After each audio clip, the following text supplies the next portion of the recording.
নমস্কার বন্ধুরা, কেমন আছেন সবাই? বিনা জিনার চ্যানেলে আপনাদের সবাইকে স্বাগত জানাই। তো আজকে চলে এসেছি আবারও একটা ভিডিও নিয়ে। আজকে রান্নার ভিডিও নিয়ে চলে এসেছি।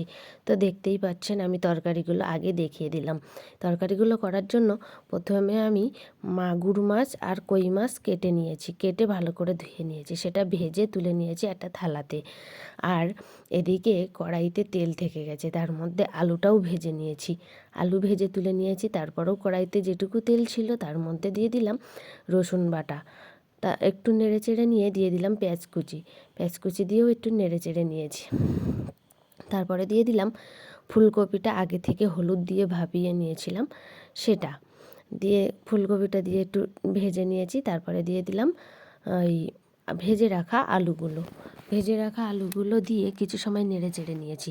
তারপরে দিয়ে দিলাম আদা, জিরে আর কাঁচা লঙ্কা একসঙ্গে বেটে রেখেছিলাম, সেটা দিয়ে কিছু সময় নেড়ে চেড়ে নিয়েছি। এবারে দিয়ে দিলাম পরিমাণ মতো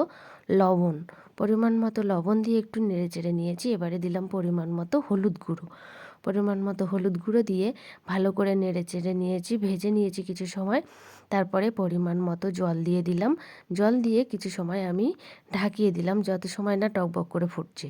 আর এদিকে আমি গরম মশলা নিয়ে নিয়েছি বাটার জন্য।